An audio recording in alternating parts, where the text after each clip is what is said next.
The Sitchin, Chronicles.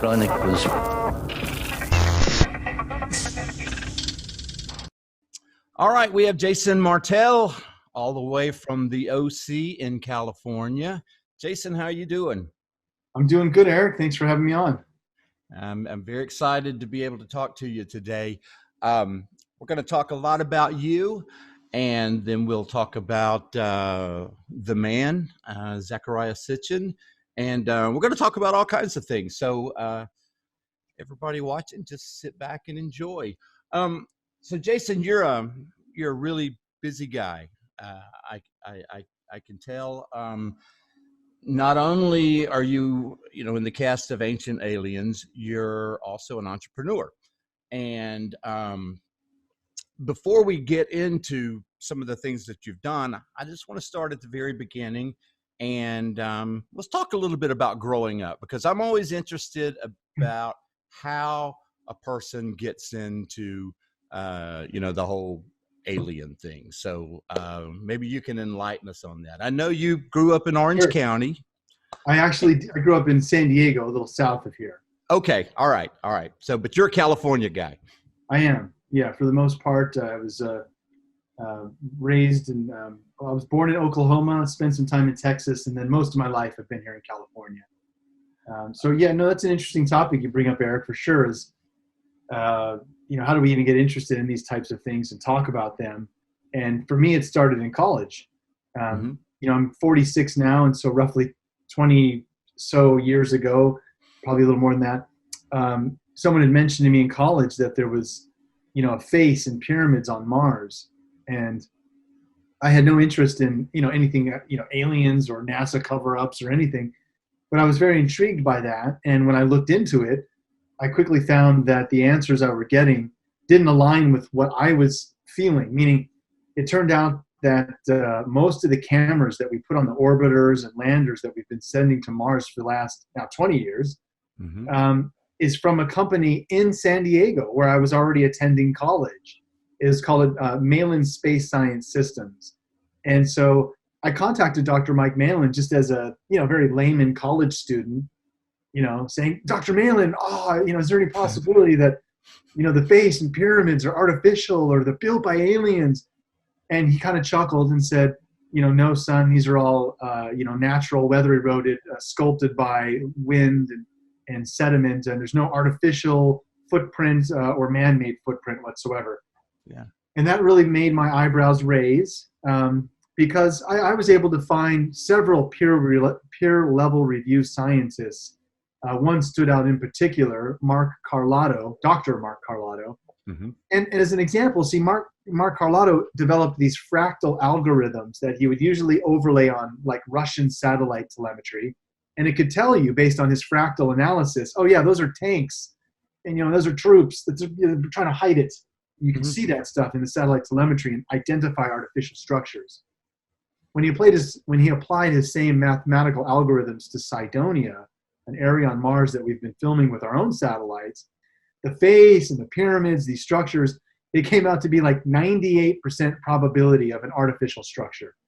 So, he produced a whole bunch of research, as one example, to at least take a look at it based on some real good logical science. NASA did nothing. So that's probably, Eric, what really got me going was I was tripping out on Mars going, my God, there's something right in front of me that, I'm just a college student and I see it and no one else does. And so I quickly shifted to realize, wow, there's stuff all over our own planet, structures and ancient cultures that we really don't know how far back this goes. If there's stuffing on, there's pyramids in a face on the planet right next door. And so that's, I think, what really sparked me initially, kind of started me on the journey. Just reading a lot of books after that and doing a lot of research, and probably you got into most people get into Von Daniken first and then Sitchin. Is that the way it happened with you? The reverse. It was definitely Sitchin first for me. Really? I was raised as a Christian, and so a lot of the things that resonated with what Sitchin brought was the understandings of the origins of the Bible. Right. And I always had a deep connection with, my higher power, but I didn't know how to connect with it in a way that was tangible. Like when I'd go to church, I'd see people, really connecting in a way that I just wasn't getting it as a child. And so older, and getting older in life, reading Sitchin made me realize, looking back, holy crap, literally, the veracity of the Bible is actually here. It's being upheld by this man's knowledge and interpretations of these ancient texts. And so that kind of opened my eyes to looking through the Sitchin lens of our history and realizing that not only is there an English New King James, a new King James version, but then we also have the Old Testament in Hebrew, and then preceding texts from that, like Akkadian, Sumerian. And so understanding that lineage of these stories and being able to navigate it, Sitchin did a powerful thing for me, which is, he allowed me to then have conversations with others and not just be left in the dark going, well, I have these thoughts and I'm pretty sure they're based on something. Sitchin allowed me to then start to reference things like, go look at that site, or go look at that Antikythera mechanism, or look at that tablet on display. So I brought you a couple of props for today as well. So Sitchin, yes, here's an original copy, super old, but this is an original copy of the 12th Planet. And in tandem with that, I've also got Eric von Daniken's original copy, just old beat up copy here. Yes. But what works great, you see, is that ancient astronaut theory is built on the pillar of both of these books.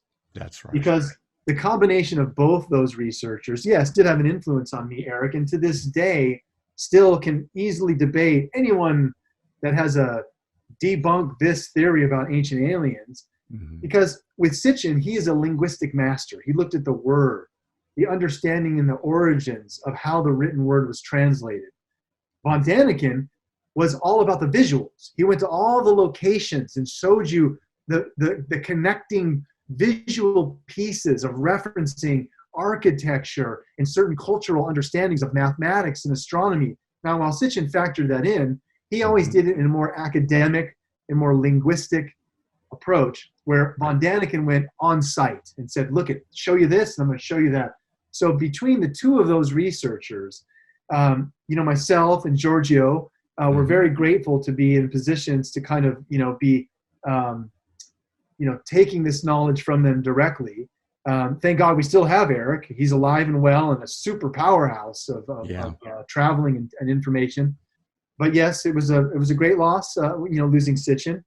And I was very grateful. And the way I got to know him was in my career, I was a technology person. So for whatever reason, in college, I really gravitated towards the computer. You know what it was, Eric? Honestly, a lot of it was the research.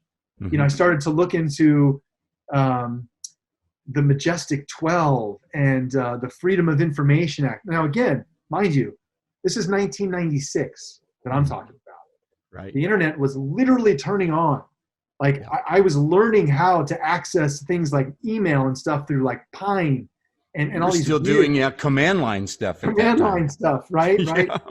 So when I got when I got all that Sitchin data and all the Mars data, I quickly started to empower myself by making these simple web pages, not to show off anything, but to have a collection of places to have images and links where I could guide someone through the data. Over years, that developed into, understanding of information architecture and like doing all this rad stuff with animation. And I realized I could turn this into a career, but on the same path, along the same time, I always helped out all of my peers, anyone that I wanted to have access to their knowledge. And so that's why I got very lucky, Eric, in that, and I'm happy to share my screen and show you because it'll probably enrich this a little bit since we Yes, do that. Please But do. Yes. I got very lucky being pulled into, let me give you an example, like Steven Spielberg or George Lucas. They have a select circle of people that they do their films with, right? You get pulled into that circle, good yontif, like you're stoked to be doing that work. I got pulled into the circle. I was very lucky to have access to the right people because I was giving them things that they needed without selling it to them. I just did it because I had the ability to do that, which was, in the case of Sitchin, I took everything that was fascinating that I was learning in his books, and with a simple home scanner, started to scan images and put up web pages, and then eventually built animations so that I could show perhaps the elliptical path of Nibiru going around our solar system in an animated fashion. And so all these things that today are 7-year-old could do it. In 1996, I helped bring Sitchin onto the internet. So one day, I'll kind of wrap it up here for a minute. So one day, I get a call, and it's Zachariah Sitchin. I pick up the phone, hello? You know, and it's like, Jason, this is Zachariah Sitchin. And I kind of pause for a second. I'm like, oh. You know, and I was very honored just to get a call from him. And it was out of the blue, too. And it turned out he wanted to borrow my digital projector. He was going to be coming and speaking in San Diego, and he wanted to use my projector. And I was like, of course you can. Wow. And then I became very good friends with his handler at the time, or his right-hand man, who was also named Eric Polterick. And yes, he was just a really good friend. And when I first met Eric, I just moved to LA, and it was at a big Sitchin like conference, and there's like 400 people in the room. And Eric goes, oh, and let me introduce Jason Martell. Could you please stand up? This guy has been helping Sitchin with his website. And I was like, oh hi. You know, so it's very stoked. And I actually even, last prop that I'll take and then take a pause is, here's a certificate that I took of being certified by Sitchin himself. And if you look at the date there, you'll notice, again, it's, as I said, quite dated from the time frame that we're discussing now. Yes. Yeah. Wow. I saw Jennifer Stein. I had interviewed her on a couple of shows ago, and she has one like that. I noticed that that was the Dwarvish rune font from Lord of the Rings. I loved it. Yeah. I loved it. Good stuff. Yeah. I didn't realize that. And Eric, of course, I never knew him, and I did go through some of the cases, the court case and things like that, you know, about his murder, which was a just terrible, terrible thing, because he had a wealth of knowledge. And then I actually saw him recently on an episode of Ancient Aliens, and I didn't realize that. Did you get him in on that? I didn't. I mean, I might have spoken in good favor of him, but Eric was literally a wealth of knowledge, and it was such a great loss. He and I were like a good baton passing, you know, when we do lectures and stuff, because he actually speaks fluent Hebrew and could very easily battle a lot of the scholars out there that try and debunk Sitchin's interpretations. I don't speak Hebrew, and I definitely don't, you know, translate Sumerian directly. But I have been lucky in my career to hire Sumerologists and professional antiquities photographers and compile my own database and have my own formation of opinions, which now, thankfully, in shows like Ancient Aliens, we see that by popular demand, while there might be one or two scholars looking at a tablet and saying something like, oh, well, Sitchin interprets that as, you know, we call that the 7 stars of Pleiades, and he's calling it the 7 dots of Earth. And so there's a whole disconnect, and we just don't account for anything he's saying. And so that's what you see across the board with the Sitchin battle ever since his passing, God rest his soul, is that, you know, you got a bunch of people out there that have always been ruffled. And so they'll pick apart words, Anunnaki, Nibiru, Ninharsad, Atrahastis. They can get really deep into this stuff, and you're just kind of like, whew. The point is, it's all based on interpretation. And so we can all come up with our own interpretations. If I can look at a color and we both agree it's green, guess what? It's freaking green. Thankfully, the tone of the culture today, 20 years later, Sitchin is a different topic. And I think it'll be fun to talk about some of the branches of where Sitchin's information first started for me and has now continued along those research lines in topics such as Nibiru or the Anunnaki. There's still no answer, but there's a more clear path of knowledge that I'm happy to share with your audience, because it's very enlightening, and it's been, you know, a culmination of data over, you know, 10 years, 12 years now since Sitchin's passed that he's just not aware of. So he didn't get everything on the mark, but I'd say he was pretty darn close with a lot of his theories and information. Do you have some? Do you want to share your screen now? And because now's the time to do it if you'd like to do it. Sure. I do, of course. Let me cue something up. This first one's not really Sitchin related, but I just kind of give a little color into me and some of the things that I've been grateful to do. So I'll share this one. Go ahead when you give me the power to share. Oh, I have to do that, do I? Let's see. All So right. I'll kind of give you an example of one of those things. So um, one of the other people that I was very fascinated with when I first became interested in these topics was another gentleman named Steve Neal. Steve Neal worked with a lot of the people that are in alien abduction. Dr. Roger Lear, Daryl Sims, Whitley Strieber, um, Jaime Maussan, um, Jose Escamilla. Anyone watching this can rewind and Google those names. Richard Hoagland.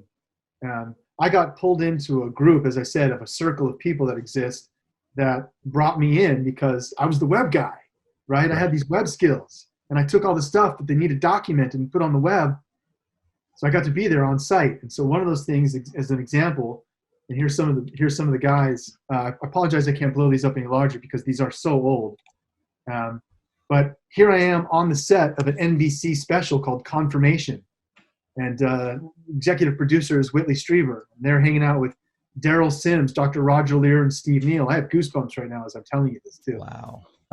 And these are all legit like people, right? So here's me hanging out having a bag of chips. Here's me manipulating one of the aliens where I got to hang out for one of these scenes where it was a bedroom scene. And essentially it's a guy being abducted. My buddy Steve Neal built all these models. He hand sculpted them out of foam. Steve Neal is actually also an abductee. I've spent years, as a friend of his, and literally I'd go over to his house sometimes, and I'm not joking. I say this because it sounds like you're going to laugh afterwards, but he'd be like, yeah, that pillow your hand is on, there was an alien standing on it last night. Yeah, and I'd have to react to that like, he's not joking. He'd say it lightly, but sure, he's freaking serious, I'm still to this day not able to process, again, having friends and interactions across the board.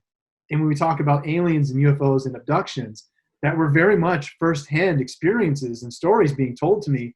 And I still didn't have the brain capacity to get it, meaning I'm a human, right? And so here's the only analogy I can give you. I'll scroll down another image or two here. If I told you and you'd never experienced rain or a thunder shower, I said, Eric, I walked outside today and the sky was dark. There were these bolts of light and there was these loud sounds and like water was blowing from all directions. I don't understand. You'd be like, wow, man, that sounds trippy. But until you experience a thunderstorm, you have no frame of reference to understand what I'm trying to tell you. It's the same thing when we talk about aliens or UFOs and abductions and any of this stuff. It's a very esoteric topic. It's not mythical or made up. It's very deeply felt. And when you get to experience it firsthand with these people, I still struggle. This guy that you're seeing hugging the alien here, his name's Jesse Long. And his whole story was about being taken on board and having a hybrid baby brought to him to look at and say, well, yeah, this is your son. I think actually it was just shown here in this last shot. This stuff was deep, and it's real. So whether you take it lightly or not, I did not. And I was pulled right in. And so very early on, I had to suffer literally as a young adult, struggling to interpret and take this into my life, and then also go out and hang out with friends and have a social life and have a career and do things. I very quickly learned to separate the two. And I don't talk about what I do. This stuff is like a night job, right? My research. And so I spent many, many years, looking into this stuff and being tied to people where I had access to their data and their information. And so, I'm going to go ahead and stop sharing there for a moment. But there were many experiences, like that along the way where I've been able to have firsthand access to doing things. And not all of it is just ancient aliens. Okay. It started with a much broader topic. And I quickly realized you don't talk about this stuff for 20 years now. You don't talk about why it's being hidden or why there's a cover up or where it's being covered up if you want to last in this in this field. And I don't say that lightheartedly. The people who have been pioneers to go out there and show you the underground bases or show you the cover-ups that exist, their lives aren't doing so well, right? So I quickly realized for me, anything in the past, who cares? There's a stone, and when I turned it over, I saw something. There's a rock, and my interpretation is this. Much safer, and also much more educational, because everything in the past it does seem to repeat itself. And we'll come back to that, because I think that's part of the thing that Sitchin didn't catch, was he was looking at a linear progression. He'd always look in the past and say, that's what happened back then. Let's look at what's going on in the future. I'm going to complete that circle and explain to you that there is an ongoing theory of research. And we know it today as we hear the Dark Ages and then the Golden Age. There's something called the precession of the equinox. And it's a much deeper topic where over 30 ancient cultures were tracking time, a 24,000 year cycle, which also probably included visits from the Anunnaki. Mm-hmm. So what else? Sorry, because I like to ramble, Eric. No, it's I'm sitting here just kind of fascinated. It's like you're like a machine gun, and I love it. I love it. So XFacts, that's the sort of an archival site that you started back in '96 or so, right? So sharing the screen again. All right. Yeah, this one actually is an old site, and the last probably interesting thing on there is this URL. And again, you can see the screen resolution is bad because again, this is very old. This is 2001, perhaps this went up. I worked with a professional antiquities photographer. All these URLs, even some of them are bad. I apologize, guys. Yeah, I'll have to revisit this. I apologize, but I've got a collection of artifacts that are all Sumerian artifacts, and I basically hired a professional antiquities photographer to go to the British Museum, the Louvre, and take a bunch of photographs of all the artifacts. So I will find that and share it with you as a link. It does exist. I just need to update, that. And I think I made a backup of it when I probably gave it to you a while ago when you were doing your documentary. No, that's right. Good memory. So I think I usually just go in and import the entire site just in case something happens. No, so it's nice being a web person when you're doing things like this. Yeah, and congratulations. You have some very good skills with what I've seen with graphics and stuff. So keep it up. That's great. Yeah. I got retirement coming up in 10 years. There you go. Not going to happen. Okay, so let's talk about. So you were really into the ancient technology. You that kind of led you into modern technology, where you acquired all of these skills. And out of your journey for truth, for enlightenment, spirituality, you came up with GodTube.com. It segues into again who I am as a person. So yes, I let's see, 2006 roughly. I was March 2007, something like that. Yeah, I had started a company with a partner of mine, Chris, and essentially he was becoming an ordained pastor. So he was going to college to become an ordained pastor, and he has to be, basically get a very high degree of learning to do that. And so at the time, we started to target churches with some software which would allow them to stream their sermons on Sunday and have an archive of videos, kind of like a YouTube. Now, keep in mind, this is a long time ago. Yeah. And so at the time, it was very, novel to be able to think about having a live video on the internet. Then anyone in the world could see it. So from a business standpoint, we did very well because there were these huge mega churches, millions of users that would show up in these stadium-sized churches, right?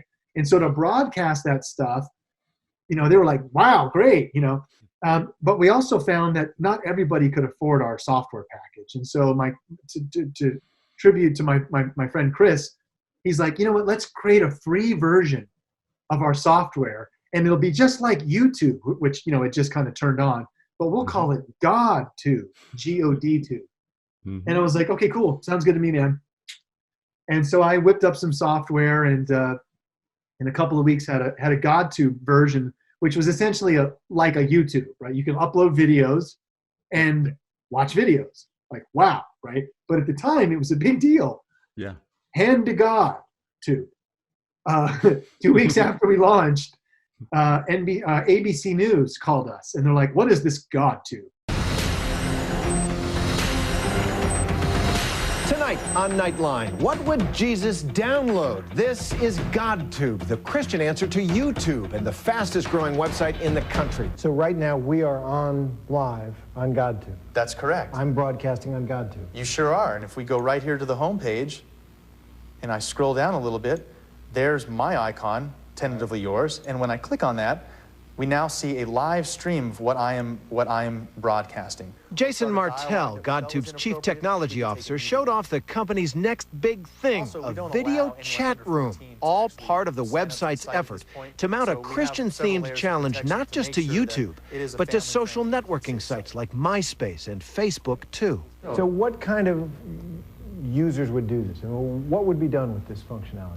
Well, as an example, many churches and ministries, their whole outreach program is about getting new users to hear their message and to bring in more donor acquisitions and, of course, increase membership. So using the power of the internet allows these ministries and churches to reach out to a global community. YouTube and the fastest growing website in the country. So right now we are on live on GodTube. That's correct. I'm broadcasting on GodTube. You sure are. And if we go right here to the home page and I scroll down a little bit, there's my icon, tentatively yours, and when I click on that, we now see a live stream of what I am broadcasting. To mount a Christian-themed challenge not just to YouTube, but to social networking sites like MySpace. We had a really good PR run where, for whatever reason, over about 2 years, we had about 40 million people hit the site, which is ridiculous. Yeah. And so that was a learning experience for me as a entrepreneur, because it pulled me out of having, let's call it a month-to-month paycheck job, and quickly realized, that there's with not having to worry about having a successful company, there's other ways to spend my time. And so GodTube was one of those examples where it allowed me to have some financial success and do the things that I want to do, whether that be travel, whether that be research related, focus on the things that I thought were important. And GodTube also taught me something about being an entrepreneur. It taught me the different colors of business. And I'll give you an analogy, and I'll make it kind of short here. There's blue ocean ideas and there's red ocean ideas. Red ocean ideas are, you have a product and it's the same kind of product that everyone else has, and you guys are stabbing each other to improve on little tiny features. And it's a bloody red ocean of improvements. And it sucks, but that's how technology works. Blue ocean is you're way out there by yourself. You got something new, there's no one around, and you got to champion the idea. I'm a blue ocean guy. I love blue ocean products, and that's what I've done my career. And so, thankfully with GodTube, it was one of those chances to kind of realize that, there's things to do beyond just having a day job. And so I was very grateful to have that opportunity. But I also realized, the different colors of business, and GodTube was one that said, it is a good thing to help people.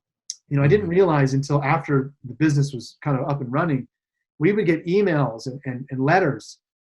And some of these were very touching. Let me tell you the bad stuff first, though. There were also a lot of evil out there. It's a video sharing site for God, for Jesus, GodTube.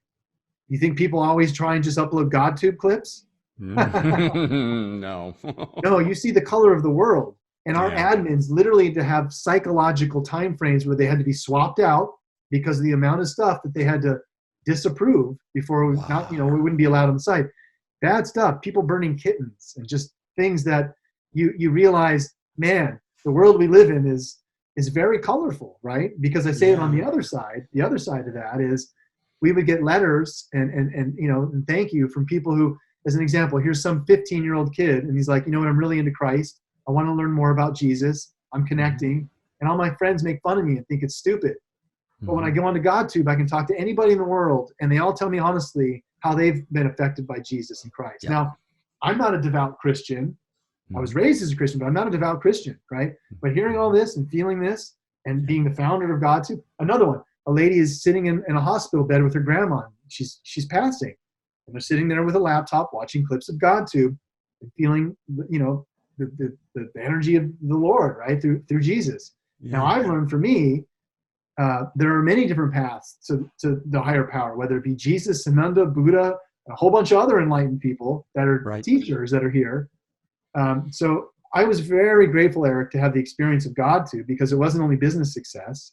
which, I never had that kind of success. And that was a whole other thing that, I don't need to talk about in this lecture. But, I'm very grateful to see the difference in understanding of being an employee versus an employer and starting businesses. And we all have the power. Anyone at any age can choose to become an entrepreneur and have their own business, even if you already have a job. Yeah. So the GodTube thing was fun, and it also allowed me to realize that there's a longer path with the research, but that requires time and money, resources. So we are definitely living in an interesting time, and as things progress with what I hear my significant other Tasha just telling me that Tom Cruise is or was just approved a budget to do a film in space, and all the things that are prepping us to being a civilization going towards space. Yeah. Once again confirms all the things that we've been told by all the ancient cultures. Hey, these people came here from space and have been encouraging us to return to where we come from. Yeah. And that's probably some of the stuff I'll touch on here in the last 30 minutes we have, is a little bit about Nibiru and a little bit about who are these gods that have been visiting us and where do they really come from? You know what, Eric, over the last 12 years of doing Ancient Aliens, not me, but all the producers and all the hands on board, some of those answers are starting to vet out as to where to start to look, and everyone's pointing in the right direction. And it's called Cirrus A and B. That's right. So we'll talk more about that.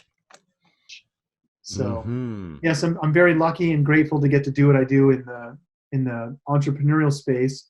But again, I found that the Ancient Aliens topics and the research about aliens and UFOs, I give the analogy when it's brought up in my business line is as if I were into stamps.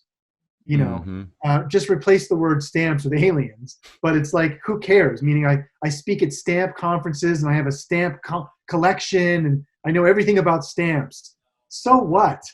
Really? The world goes on, honestly. And I've learned that. And so for me, my research is one thing, and I'm very grateful to do it. And I'll always do it. It's a lifelong passion. But I also realize that, it's a siloed part of my life.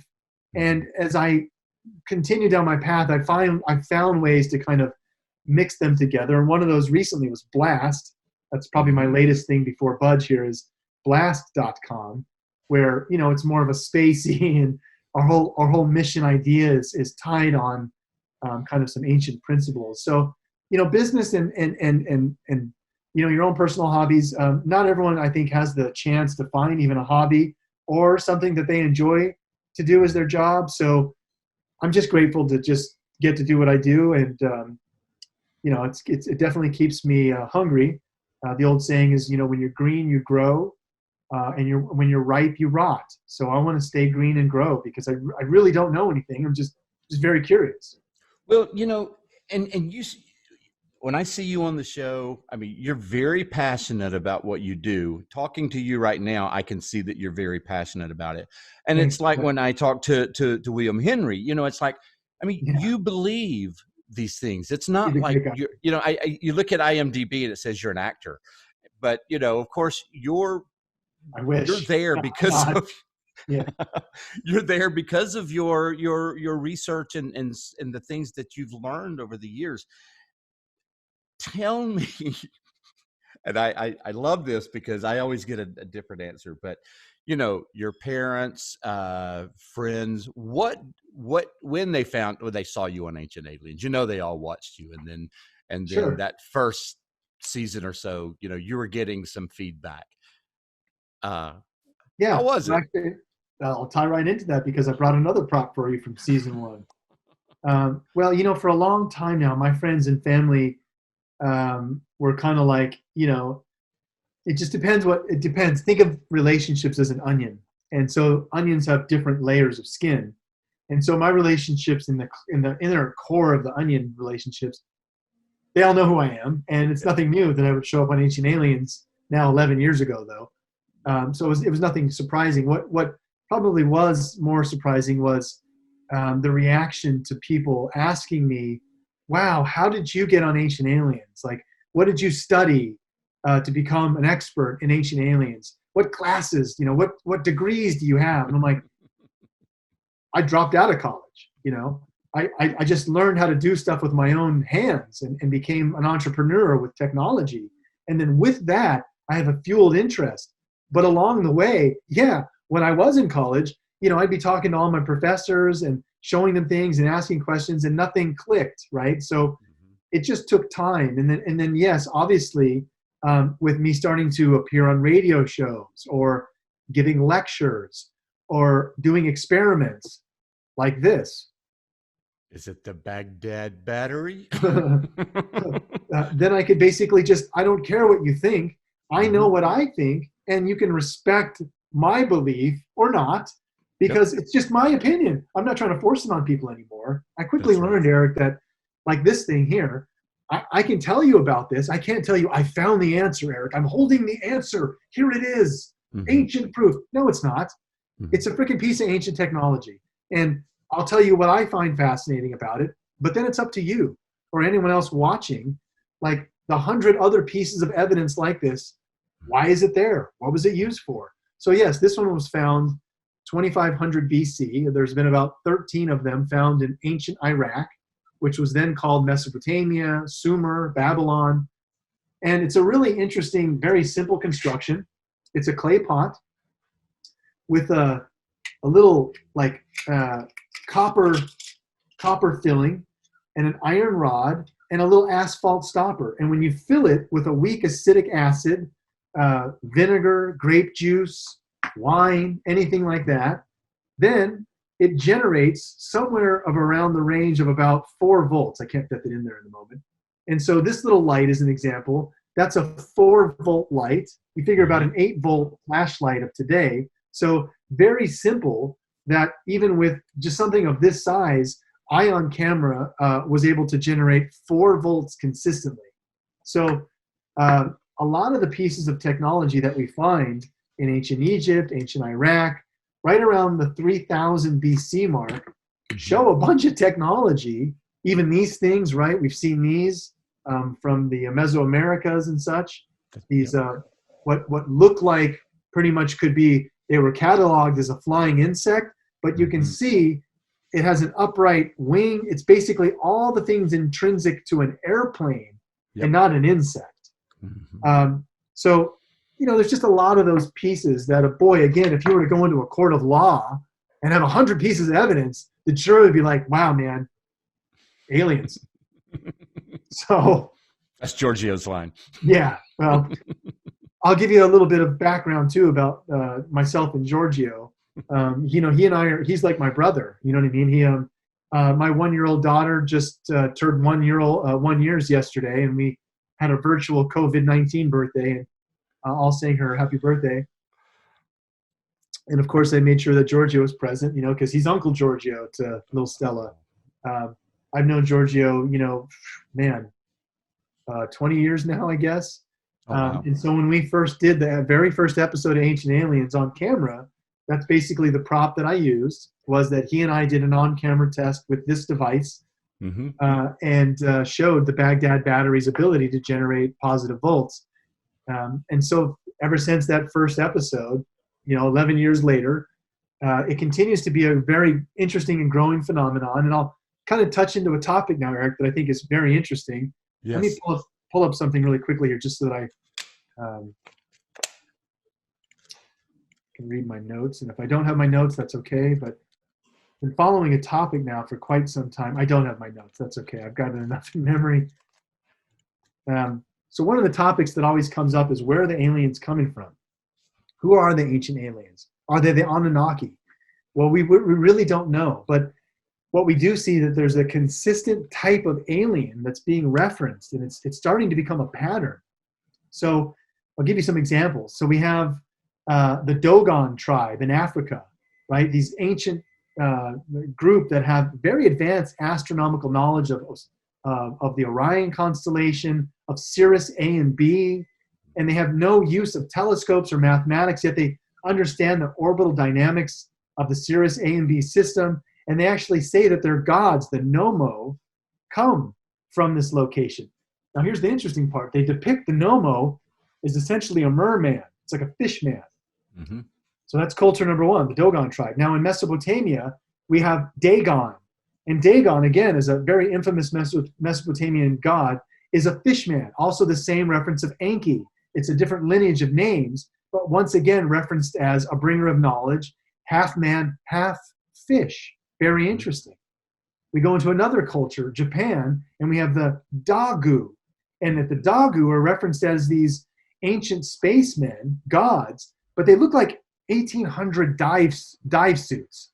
You know, again, these gods that came out of the water, they look just like those old school, like Men of Honor, that movie where they would, would dive into the oceans with these old school, suits that were super heavy. The Dagu looked just like that. They were coming out of the water wearing suits like that. Then we also have in other parts of Japan and China, dragon, right? And so the whole idea of these gods represented as dragons. And then finally, the whole idea that the Sirius star system is also called the dog star. So we have Dagu, Dagon, Dogon, Dagu, dog star. All of these are referencing the Sirius A and B system and some type of waterman, a merman of some kind as their gods. Folks, this means something. I don't know exactly what, but the more we look into Sirius A and B, those two suns are littered with probably habitable lives, habitable worlds in the Goldilocks zone of kind of what we have here in our solar system. So this leads into a bigger topic. Kind of the topic of Nibiru and Sitchin start to bleed into this as well. Is for some time now, we start to look with Sitchin's lens of idea for a Nibiru, and that this Nibiru will lead us to the understanding that there are other civilizations like the Anunnaki. It turns out that if we try and break down the orbit of Nibiru, we see that it goes so far out there on this elliptical orbit, 3,600 years once around our sun, that takes us looking out well beyond Pluto into something called the Oort cloud, and we realize, holy shit, it's very possible that Earth is a part of a binary system, not one sun, but two. That either our second sun is a brown dwarf, a failed sun, a dark star. All these types of theories have come about. Or it's another star system like Sirius A and B. Now here's where it gets really interesting, folks, is that we've always thought, if you picture in your mind our solar system, you're thinking right now, I see the sun and all the little planets spinning around it. Folks, that's not the most accurate data. The most accurate data is, yes, our planets are spinning around that sun, but that sun is also in motion around a binary companion at a very slow orbit of around 24,000 years, where we see this binary orbit taking place, and it caused something called precession here on Earth. Now, over 30 ancient cultures track this phenomenon of a 24,000 year cycle. They used essentially the heavens as a huge clock and divided it into 12, just like a normal clock, and called it the 12 houses of the zodiac. And they would tell you every 2,000 years what constellation our current North Star is pointing to, what age we're in. Now, we just left the age of Pisces, according to these ancient 30 cultures and the idea of a precessional equinox. We just left the age of Pisces in 2012. That's why the Mayans in their calendar ending, it wasn't the ending of the calendar, it was the ending of an age, the ending of Pisces. Now we're in the age of Aquarius. And what's the symbol of Aquarius? A water bearer, a giver of knowledge. It's like a shifting from the whole ancient 2,000 years now of Jesus focus to a new shift on how we view gods and that whole other layer above us. So last artifact, this is a very esoteric book called Hamlet's Mill, thick sucker too, very hard to find.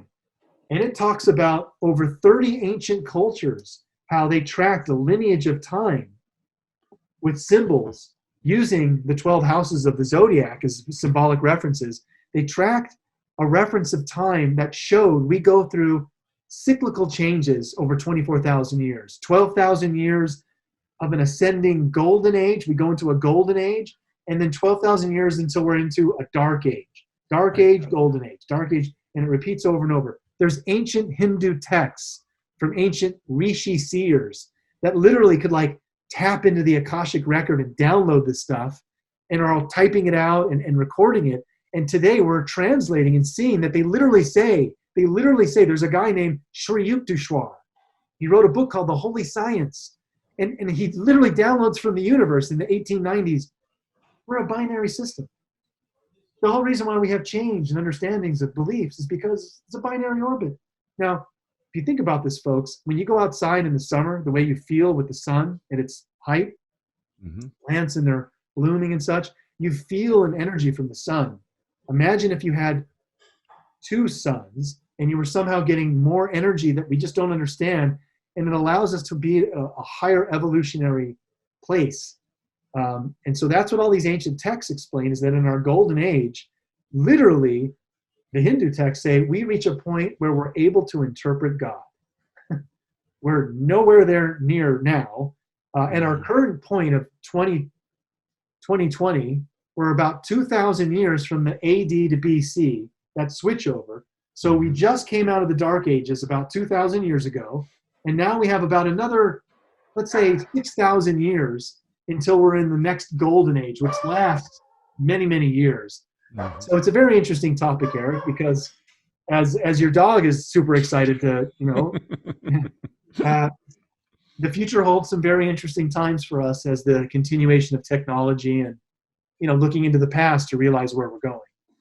Yeah. And that the data that we're seeing, again, across many different cultures, speaks to the idea that this merman, water god, could literally be coming from that location. And if we do have a binary companion, and it's Sirius A and B probably has many, many habitable worlds.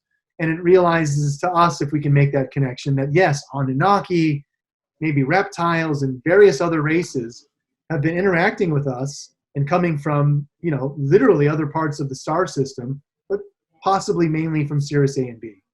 Why is it that, so you have, you had Velikovsky, who came up with some unconventional ideas, and, the scientific world, they tried every way to stifle what he was saying. None of the science world would give Sitchin the time of day. But now you have these fellas down at Stanford who, think that they're finding Planet X, maybe 10 times the size of Earth. They're saying maybe on a 10,000 year elliptical orbit. Now, when Sitchin came up with the idea of the elliptical orbit, along with his brother Amnon, who helped him out with the math and the orbit itself, that was not, that was just kind of crazy talk at the time. Then you had Dr. Harrington, and which I'm sure you know who I'm talking about. Is it Robert Harrington? There on the screen right now when you're ready for me to screen share. Oh, do you have it there? Yeah. So he was getting to the point of, he was agreeing to what Sitchin was saying, up to a point, but they compared notes, diagrams, and Sitchin had it there on film. And then, of course, I think just the story goes that Harrington died 5 days later from cancer, or not 5 days later, but he found out he had cancer and he was dead 5 days later. I don't know. There's always a conspiracy there. Yeah, it always gets wrapped up into a conspiracy of something. Tell me your thoughts on that. Here's my little 10-year-old slide deck on that topic. So Sitchin confirmed all that stuff by going to the Naval Observatory and meeting with the lead astronomer, Dr. Harrington.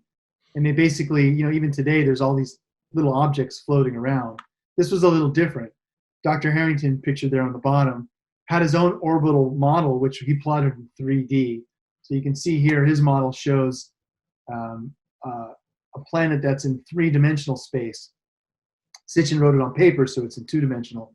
But you can see there's a highly elliptical similarity there of the planet, which, from Dr. Harrington's knowledge, said it explained all the orbital anomalies we see in the solar system.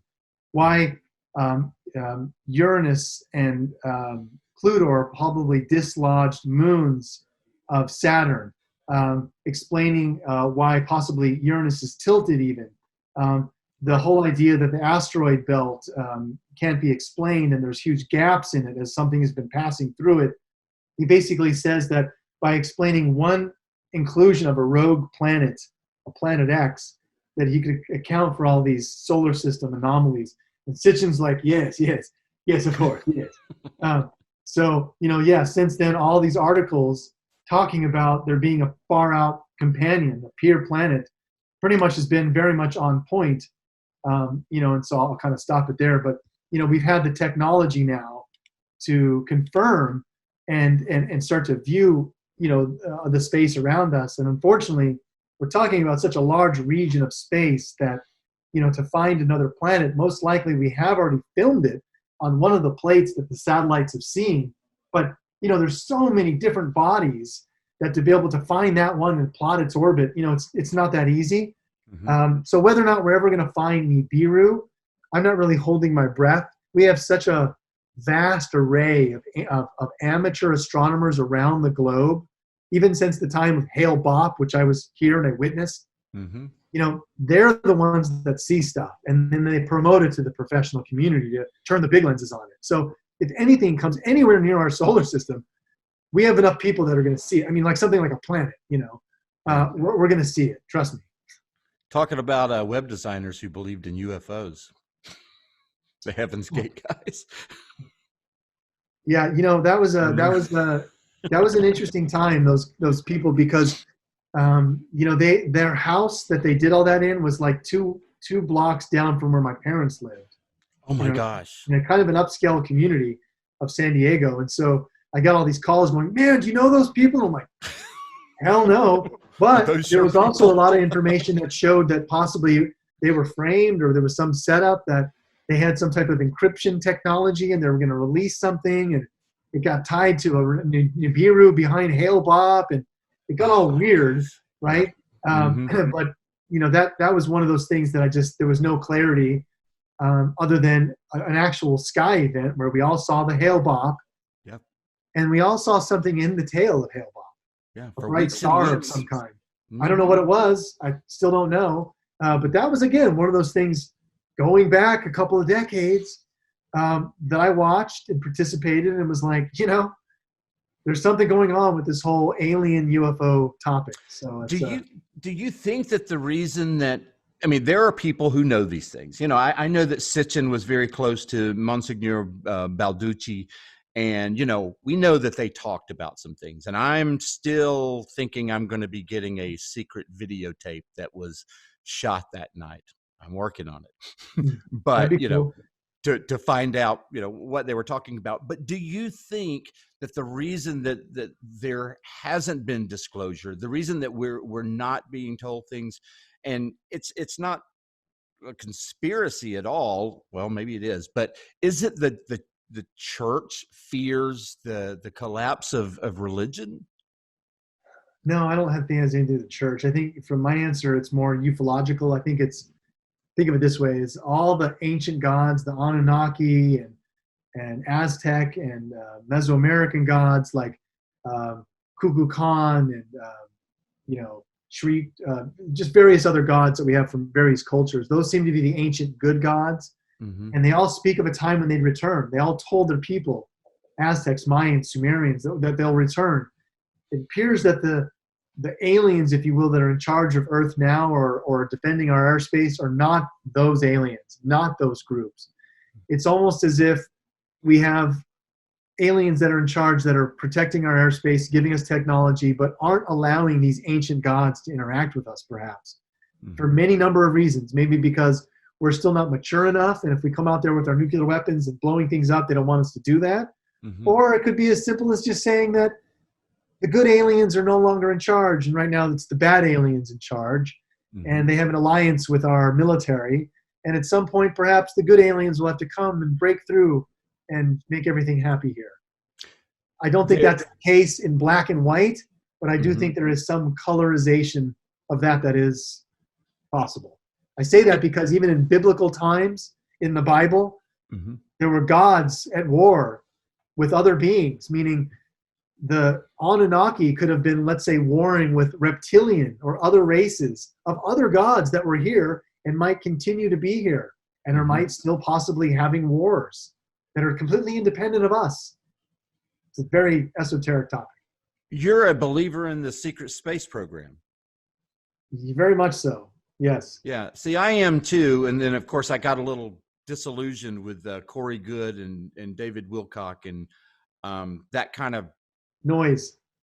it kind of messed it up for me. Somebody trying to capitalize on it. You don't spend 20 years in the secret space program and then copyright and trademark everything that you encountered, right?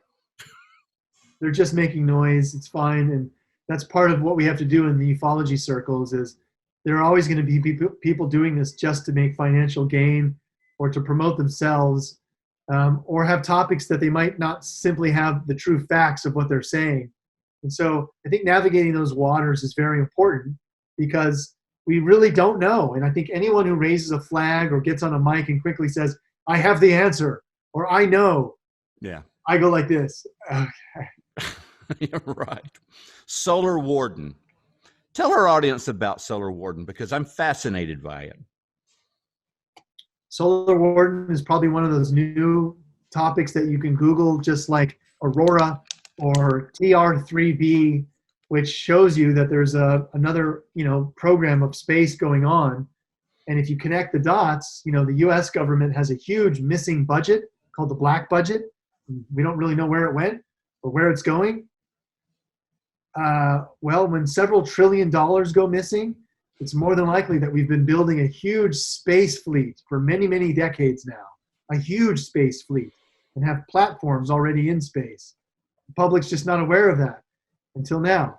And now there's YouTube commercials and things showing you that you can join the Space Force, that there is a space program beyond just NASA.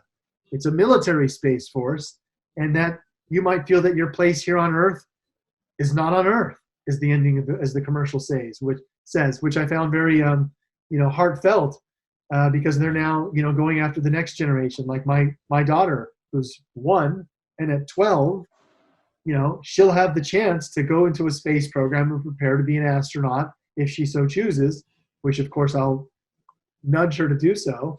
But we'll see. It's a very interesting time that we live in. Yeah, it's but my entire life, it's just been questioning everything in my head. I was always afraid to talk about these things, and finally I just kind of got my nerve up and said, you know what, I don't care if people think I'm crazy. They probably think I'm crazy anyway, so it doesn't really matter. And still got my wife and my kids kind of think I'm crazy, but my wife, she doesn't comment. So and maybe was your wife a UFO fan? Yeah. Have you made her believe?